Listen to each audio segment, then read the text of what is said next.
প্ৰিয় ছাত্ৰ ছাত্ৰীসকল, আজি তোমালোকৰ আগলৈ মই এটা নতুন ভিডিঅ' লৈ আহিছোঁ। সেই ভিডিঅ'টোত উচ্চতৰ মাধ্যমিক ৰাজনীতি বিজ্ঞানৰ প্ৰথম বাৰ্ষিকৰ শাখাৰ পঞ্চম অধ্যায়ৰ অধিকাৰ শীৰ্ষক পাঠটোৰ কিছুমান পৰ্যালোচনা কৰিছোঁ। প্ৰথমতে চাবা, অধিকাৰ কি? ৰাজনীতি বিজ্ঞানৰ মতে সমাজৰ যিবোৰ সুযোগ সুবিধাৰ দ্বাৰা মানুহে নিজৰ ব্যক্তিত্ব প্ৰকাশ কৰিব পাৰে সেইবোৰকে অধিকাৰ বোলা হয়। অধিকাৰৰ সংজ্ঞা সম্পৰ্কত বিভিন্ন দাৰ্শনিকে বা চিন্তাবিদে বিভিন্ন মতামত আগবঢ়াইছে। তাৰে দুটামান সংজ্ঞা মই তোমালোকৰ আগলৈ আগবঢ়াই দিছোঁ। লাস্কিৰ মতে অধিকাৰ হ'ল সমাজ জীৱনৰ সেইবিলাক অৱস্থা যিবিলাক নহ'লে সাধাৰণতে মানুহে ব্যক্তিত্বৰ পূৰ্ণ বিকাশ সাধন কৰিব নোৱাৰে। আকৌ গ্ৰীনৰ মতে জনসাধাৰণৰ মংগলৰ সহায়ক ৰূপে দাবীকৃত আৰু স্বীকৃত ক্ষমতাই হ'ল অধিকাৰ। অধিকাৰৰ বৈশিষ্ট্যসমূহ প্ৰথমতে সুনিৰ্দিষ্ট আৰু নিৰ্ধাৰিত। অধিকাৰসমূহ সুনিৰ্দিষ্ট আৰু নিৰ্ধাৰিত। আধুনিক গণতান্ত্ৰিক ৰাষ্ট্ৰৰ সংবিধানত নাগৰিকৰ অধিকাৰসমূহ লিপিবদ্ধ থাকে। দ্বিতীয়তে, চিৰন্তন নহয়। অধিকাৰসমূহ চিৰন্তন নহয়। সমাজৰ পৰিৱৰ্তনৰ লগে লগে অধিকাৰৰো পৰিৱৰ্তন হয়। তৃতীয়তে, সাৰ্বজনীন। অধিকাৰসমূহ সাৰ্বজনীন। কোনো নিৰ্দিষ্ট শ্ৰেণী বা গোষ্ঠীৰ বাবে ই নহয়। চতুৰ্থতে, মানৱ কল্যাণমুখী বা জনকল্যাণমুখী। অধিকাৰৰ লক্ষ্য বা উদ্দেশ্যই হৈছে জনকল্যাণমুখী বা মানৱ কল্যাণমুখী। পঞ্চমতে, সমাজতহে ইয়াক ভোগ কৰিব পাৰি। অধিকাৰসমূহ কেৱল সমাজতহে ভোগ কৰিব পাৰি, কিন্তু সমাজৰ বাহিৰত কোনো অধিকাৰ নাথাকে। প্ৰত্যেক নাগৰিকৰ ৰাষ্ট্ৰৰ প্ৰতি থকা কৰ্তব্য বা দায়িত্বসমূহ পৰীক্ষাত ২ নম্বৰ বা ৪ নম্বৰ কাৰণে আহি থাকে, চাবা। প্ৰথমতে, ৰাষ্ট্ৰৰ প্ৰতি আনুগত্য থকা উচিত। প্ৰত্যেক নাগৰিকৰে ৰাষ্ট্ৰৰ প্ৰতি আনুগত্য থকাটো উচিত। প্ৰত্যেক নাগৰিকে ব্যক্তিগত স্বাৰ্থ ৰাষ্ট্ৰৰ স্বাৰ্থৰ লগত মিলাই দি সমাজৰ স্বাৰ্থৰ বাবে যিকোনো ত্যাগকেই কৰিবলৈ সাজু থাকিব লাগিব। নিজৰ স্বাৰ্থক দেশৰ স্বাৰ্থৰ লগত মিলাই দিব পাৰিলে নিজৰ আৰু দেশৰ মংগল সাধন হয়। দ্বিতীয়তে, আইন মানি চলা। নাগৰিকৰ আন এটা কৰ্তব্যই হ'ল আইন মানি চলা। ব্যক্তি স্বাধীনতা ৰক্ষাৰ উপৰিও সমাজৰ সৰ্বাংগীন বিকাশৰ কাৰণে আইন প্ৰণয়ন কৰা হয়। নাগৰিকসকলে যদি আইন মানি নচলে তেন্তে ৰাষ্ট্ৰৰ শৃংখলা বিপন্ন হ'ব আৰু জাতীয় প্ৰগতিত বাধাৰ সৃষ্টি হ'ব আৰু সামাজিক জীৱনৰ গাঁথনি ভাঙি চূৰমাৰ হৈ যাব। সেয়েহে প্ৰত্যেক নাগৰিকৰ একমাত্ৰ কৰ্তব্য বা দায়িত্বই হ'ল আইন মানি চলা। তৃতীয়তে, দেশৰ স্বাৰ্থক অগ্ৰাধিকাৰ। প্ৰত্যেক নাগৰিকে নিজৰ স্বাৰ্থতকৈ দেশৰ স্বাৰ্থক অগ্ৰাধিকাৰ দিব লাগে। অৰ্থাৎ ব্যক্তিগত স্বাৰ্থৰ কথা চিন্তা কৰাৰ লগতে সমাজৰ সমূহীয়া স্বাৰ্থ ৰক্ষাৰ কাৰণে প্ৰয়োজনীয় কিছুমান বিষয়ৰ ৰক্ষণাবেক্ষণৰ দায়িত্বও পালন কৰিব লাগে। চতুৰ্থতে, আইনৰ চকুত সকলো সমান। আধুনিক গণতান্ত্ৰিক ৰাষ্ট্ৰবোৰত সমতাৰ অধিকাৰে এক গুৰুত্বপূৰ্ণ স্থান অধিকাৰ কৰি আছে। নাগৰিকসকলৰ মাজত জাতি, ধৰ্ম, বৰ্ণ, ভাষা, লিংগ আদিৰ ভিত্তিত কোনো বৈষম্যমূলক নীতি থাকিব নালাগে। আইনৰ চকুত সমান ব্যৱহাৰ পোৱাৰ অধিকাৰ নাগৰিকৰ আছে বা থাকিব লাগে। পঞ্চমতে, আনৰ অধিকাৰক সন্মান জনোৱা। আনৰ অধিকাৰক সন্মান জনোৱাটো প্ৰত্যেকজন নাগৰিকৰে দায়িত্ব বা কৰ্তব্য। এজন ব্যক্তিয়ে নিজৰ মতামত প্ৰকাশ কৰাৰ অধিকাৰ লাভ কৰাৰ লগে লগে আন এজনকো এই মতামত প্ৰকাশৰ অধিকাৰ দিব লাগিব। মই যেনেদৰে মোৰ পচন্দৰ ওপৰত আনৰ হস্তক্ষেপ নিবিচাৰোঁ, ময়ো আনৰ পচন্দৰ ওপৰত হস্তক্ষেপ কৰিব নালাগিব। অৰ্থাৎ কোনেও কাকো নিজৰ অধিকাৰ উপভোগ কৰাৰ পৰা বঞ্চিত কৰিব নালাগে বা নোৱাৰিব। অধিকাৰৰ প্ৰকাৰ বা শ্ৰেণী বিভাজন। প্ৰথমতে প্ৰাকৃতিক অধিকাৰ। অতি প্ৰাচীন কালত অধিকাৰৰ ধাৰণা অতিশয় অস্পষ্ট আছিল বা নাছিল বুলিয়েই ক'ব পাৰি। ১৭০০ আৰু ১৮০০ শতিকাত মানুহে সৃষ্টিকৰ্তা বা প্ৰকৃতিক একমাত্ৰ অধিকাৰৰ উৎস বুলি ভাবিছিল। অধিকাৰৰ শ্ৰেণী হিচাপে তেনে অধিকাৰবোৰকেই প্ৰাকৃতিক অধিকাৰ নাম দিয়া হৈছে। দ্বিতীয়তে আইনগত অধিকাৰ।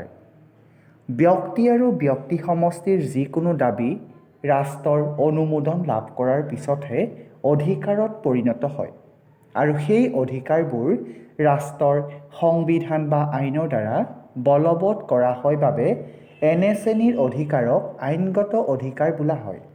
জীৱনৰ অধিকাৰ, শিক্ষাৰ অধিকাৰ, ভোটদানৰ অধিকাৰ আদিক আইনগত অধিকাৰৰ উদাহৰণ বুলিব পাৰি। তৃতীয়তে ৰাজনৈতিক অধিকাৰ। কেতবোৰ অধিকাৰৰ বলেৰে ব্যক্তিয়ে দেশৰ চৰকাৰ গঠন কৰাৰ কামত জড়িত হ'ব পাৰে, চৰকাৰক সমালোচনা কৰিব পাৰে, চৰকাৰৰ অধীনত নিযুক্তি লাভৰ দাবী কৰিব পাৰে, চৰকাৰৰ সিদ্ধান্তৰ বিৰুদ্ধে প্ৰতিবাদ সাব্যস্ত কৰিব পাৰে।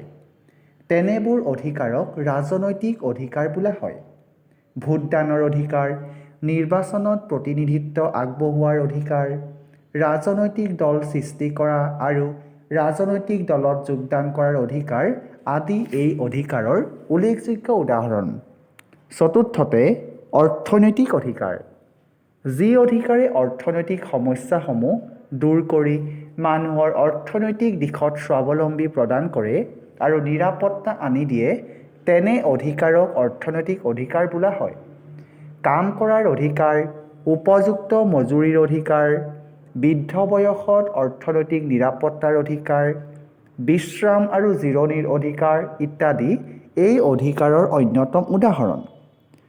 পঞ্চমতে সামাজিক অধিকাৰ। মানুহ সমাজপ্ৰিয় জীৱ। সামাজিক মৰ্যাদা লাভৰ বাবে প্ৰতিজন ব্যক্তিয়ে হেঁপাহ কৰে। জাতি, ধৰ্ম, বৰ্ণ আদি নিৰ্বিশেষে সমাজত উপযুক্ত স্থান পোৱাৰ বাবে প্ৰয়োজনীয় অধিকাৰবিধকেই কোৱা হয় সামাজিক অধিকাৰ। শিক্ষাৰ অধিকাৰ, সমতাৰ অধিকাৰ, বাসস্থানৰ অধিকাৰ আদি সামাজিক অধিকাৰৰ উদাহৰণ।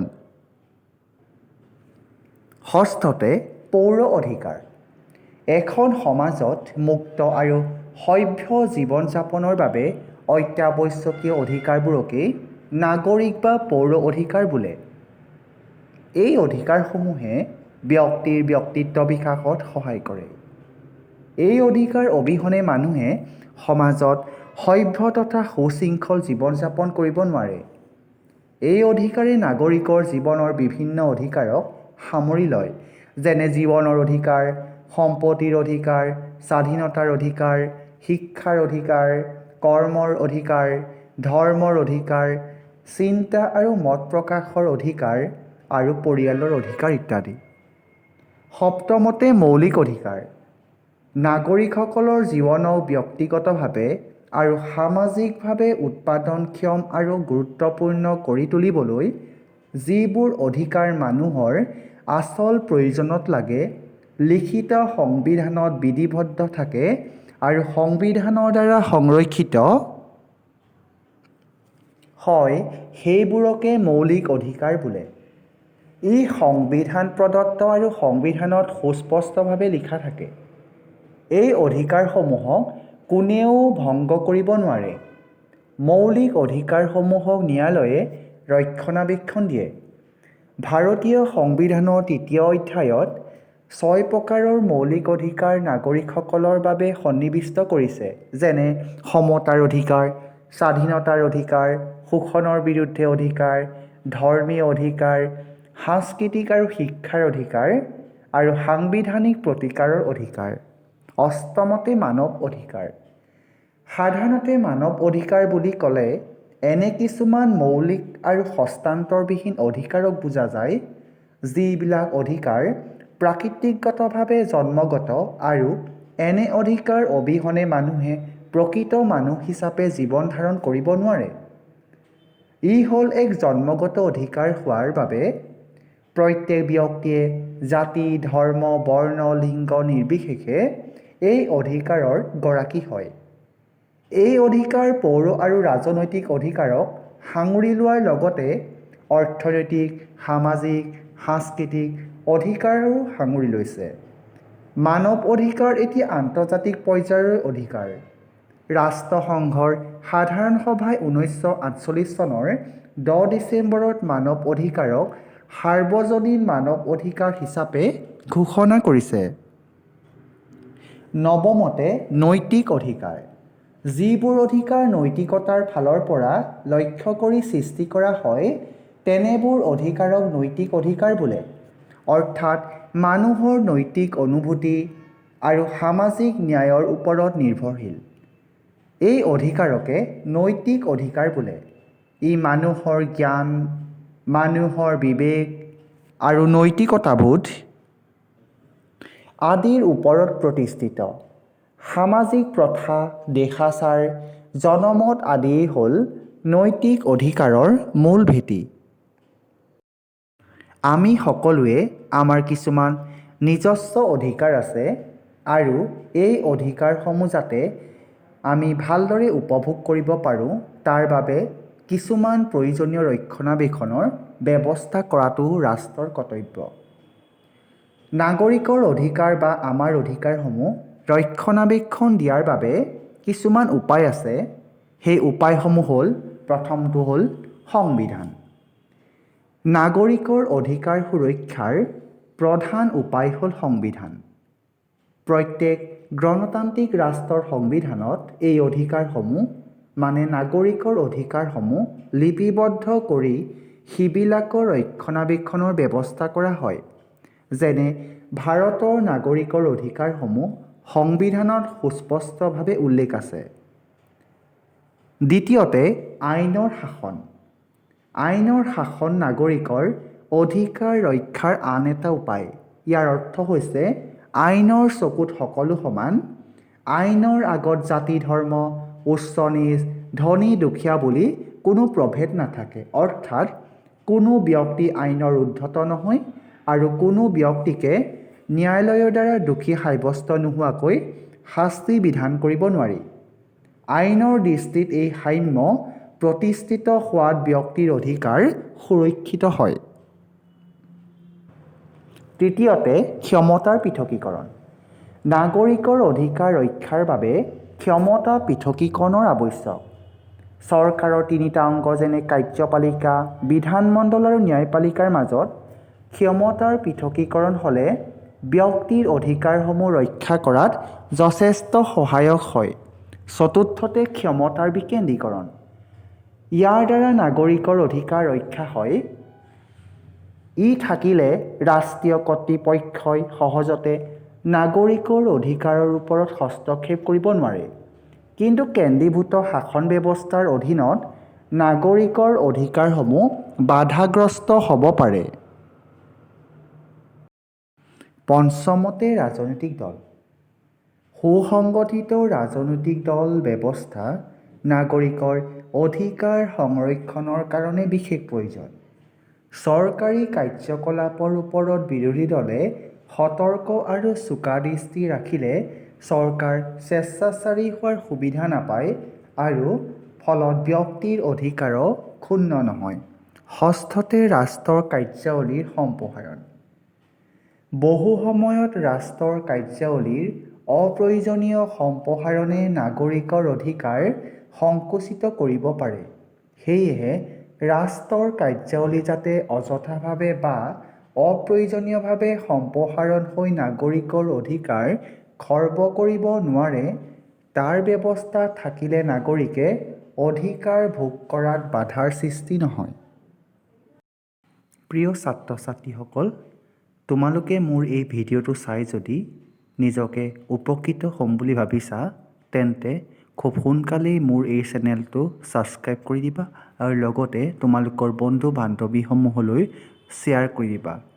আৰু যিসকল নতুনকৈ মোৰ এই ভিডিঅ'টো চাইছে তেওঁলোকে মই আগতে দি থোৱা কিছুমান ভিডিঅ'ৰ লিংকসমূহ ডেছক্ৰিপশ্যন বক্সত দিয়া আছে তেওঁলোকে চাই উপকৃত হ'বা বুলি আশা ৰাখিলোঁ। Thank U.